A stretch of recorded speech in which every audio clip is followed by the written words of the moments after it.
right, guys, we're sitting in the 2021 here, Miata ND 2.0. Let's give it a cold start. Haven't had this car on all day. In order to do that, put your foot on the clutch. You can see the start light pops up here. Make sure you're in neutral. Fires up with a really nice throaty sound to it. You can see there's a cold engine here that kind of lets you know, hey, don't go crazy for a bit. Let's go ahead and get it out of the garage here. In order to do that, you got to push your foot on the clutch, push this down, see that? And then all the way over and up. That's reverse, and then you can see your camera pops up here.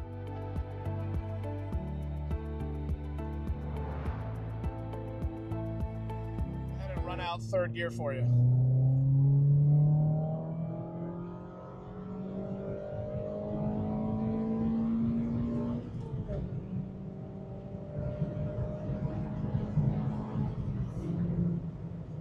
Just like that. You're almost you're almost getting to the speed that'll get you in trouble.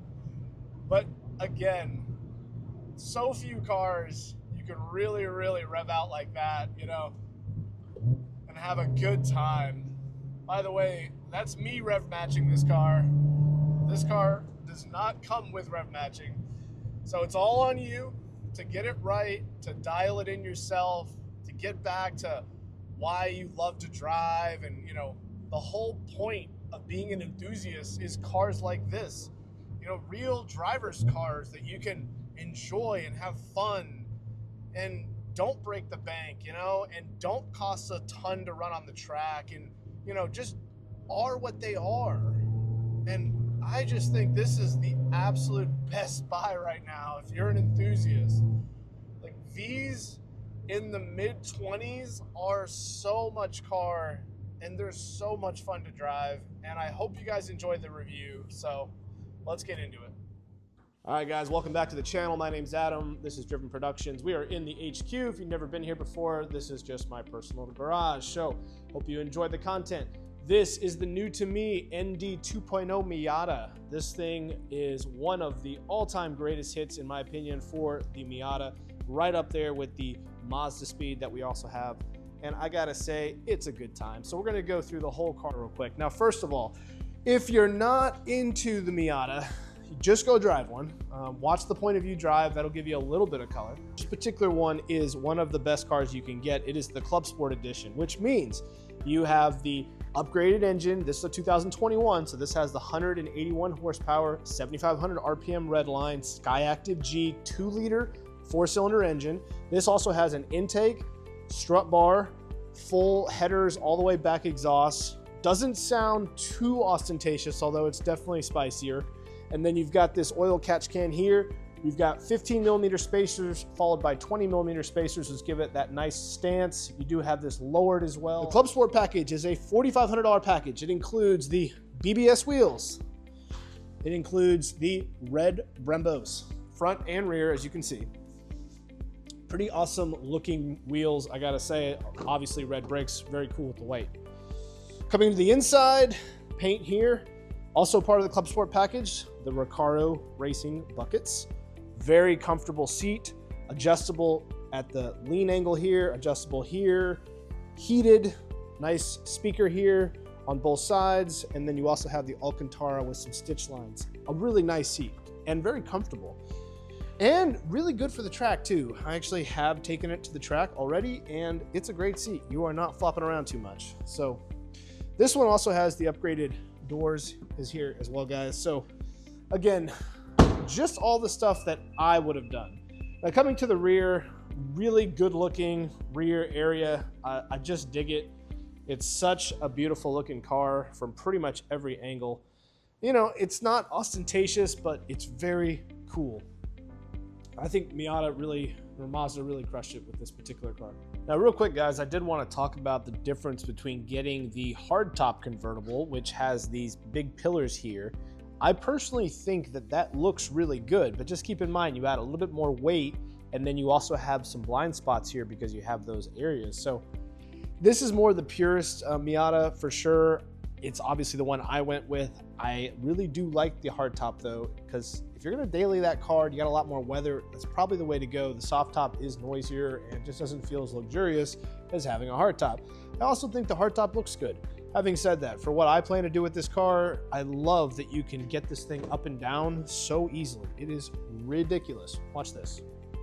Pull this, get in the car, you pull that over and latch it. Let me show you how easy this is to open, guys. So you come up here, push this, okay?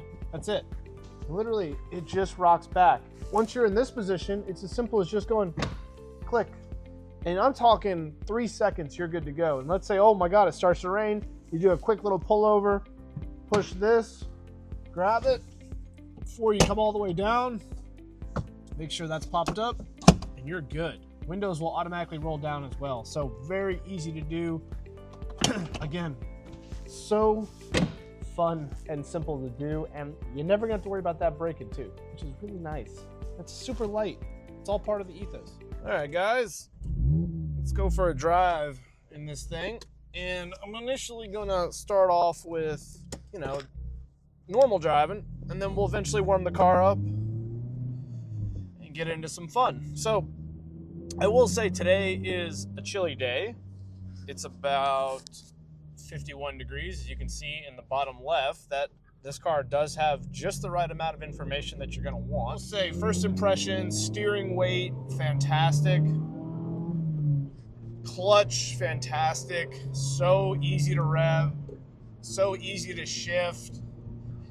Now this particular one has an exhaust, which really helps open up the feeling of the engine and the sound, but out of the box, it is a quiet car.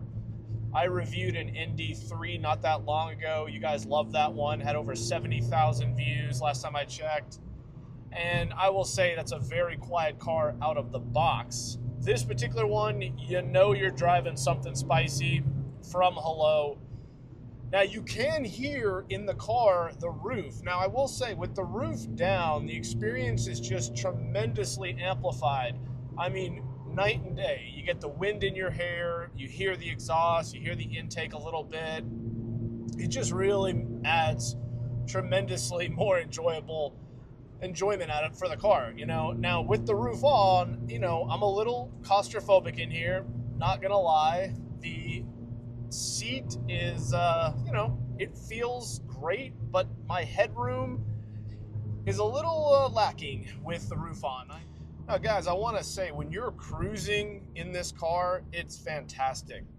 Roof off, it's not off right now, but the roof is off. It's just so easy to relax and enjoy this car. Even with the suspension and the spacers and all the things that's been done, this car is still comfortable and it's just fun, and it low revs very easily. You can see here the car's actually telling me to go to 6th gear.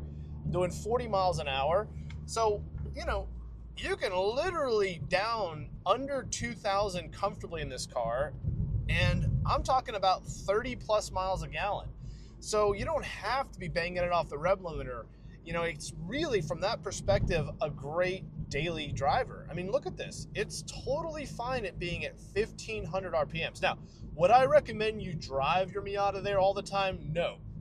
I actually think it probably prefers this minimally, right?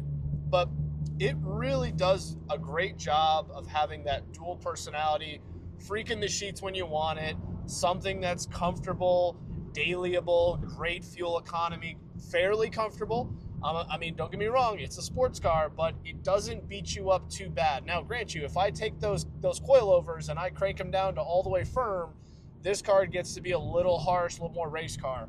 But that's the beautiful part about having adjustable coilovers.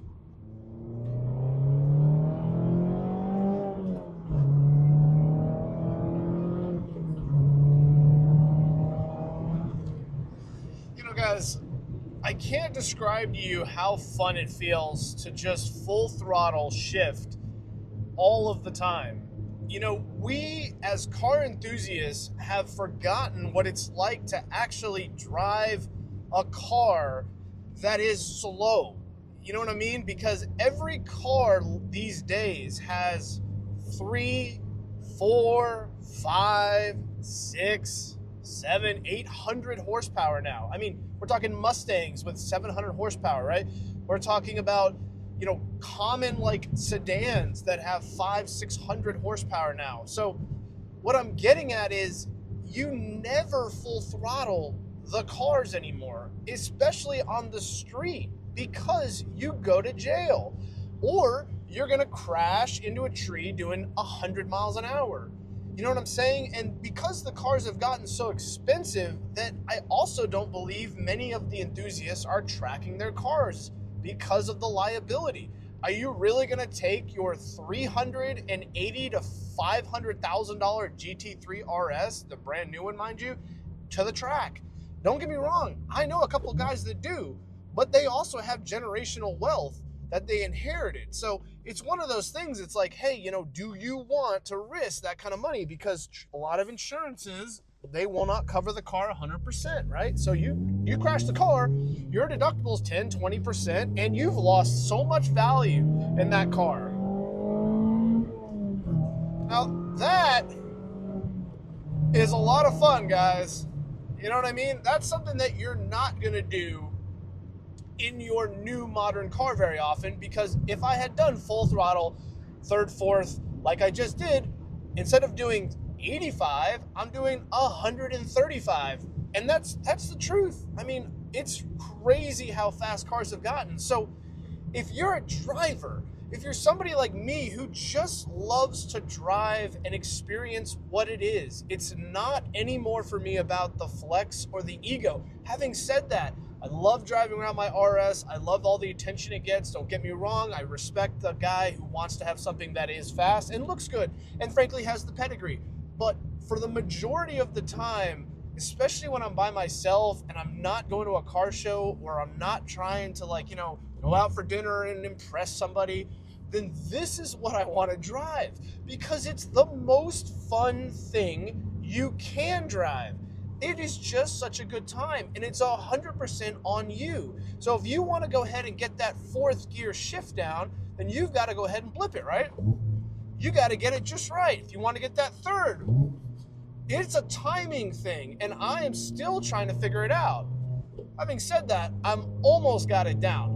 The one thing that I'm still struggling with is the heel toe in a basically high speed turn. I'm still struggling to figure out how to get second gear right on this particular car.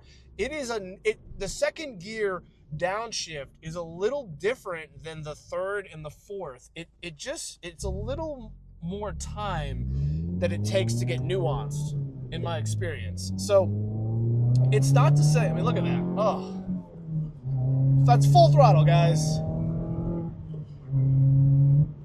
And now we're up to speed. You know what I'm saying? So there's a little bit of a heavy, what they call a heavy foot there. See, I had my foot down a split second too long. I should have lifted it and then gone into the next gear. Again, I'm learning that, but this is such an analog car that you get that kind of feedback. You know, very few manuals even allow certain things like that anymore. They're so precisely tuned and they have so much technology that it's almost like it's driving you and you're not driving it. This is not that experience. It is just all about your ability to figure out that clutch, figure out how to maximize that 180 horsepower engine. You know, you've got a 7,500 RPM red line in this thing. When these came out in 2016, it was not that case. You had a 6,800 RPM red line and about 155 horsepower. So the 2019 was a game changer for the Miata. If you know, you know. You know, this is the one you want. It's got the 7,500 RPM red line. And let me tell you, it really starts to wake up around 5,500 in this car. And it builds power all the way to 7,500. So it's not a car where at the very top end you lose. It always feels like it's pulling, and it makes it a lot of fun. And let me tell you, if you're a good driver, and I mean, you're really somebody that knows, you know, how to rev match and how to get the car to do what you want, it is such a fun, flickable machine. And I'm going to show you just a little bit about that on this next road, because this is a road that is truly the middle of nowhere. But I will say, guys, if you really want to get this thing and go for it, you got to go to the track, because otherwise you're never going to get to its limits on the street, or very, very difficult. Even in a low horsepower car, what this car can do on a track will absolutely astonish you. The amount of G-forces it will allow you to carry into some of these turns. Now, grant you, you don't need to have all season tires on like I do right now. You're going to need to have slicks, but you put a set of absolute slicks, you get those things warmed up, I'm telling you, the G-forces this car will carry, it will shock you.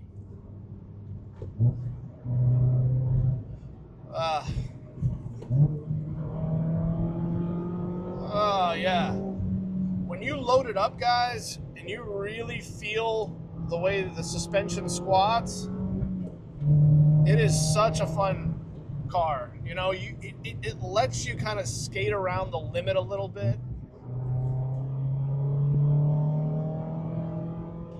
You know, guys, if you really want, you can just keep it in a high gear and you can let it eat. You know, it will do it all day long. You know, I would probably recommend some cool-off cycles if you do this, but, you know, it's just fun. I don't know what to say. I mean, cold day today, we're not excessively driving the car. It feels like we are, but we're going like 50 miles an hour. You know what I'm saying? It's like, it feels like you're doing 70. And I think that's a really big part of the secret sauce of this car. It just feels like you're going so much faster than you are because it's basically a go-kart. You're sitting on the floor. It's unbelievable. I mean, again, it's one of those things that this one's been lowered, sure, which helps, and it's got coilovers, and it's got an intake, and it's got an exhaust, but it's one of those things that you have to experience, right? You have to go and drive one to understand what I'm saying. Like, it is such a good time. Even just taking it easy like this. Now, this may not look like I'm taking it easy, but trust me, guys, you can do this doing double the speed in this car. It's going to skid and it's going to track out a little bit, but it will do it just fine. I promise you. It is such a capable car. I can't rave enough about the driving experience of this thing. I mean, coming out of that full throttle, like, that's a good time. That's a really, really good time. And I can't think of very many cars that you can do that with.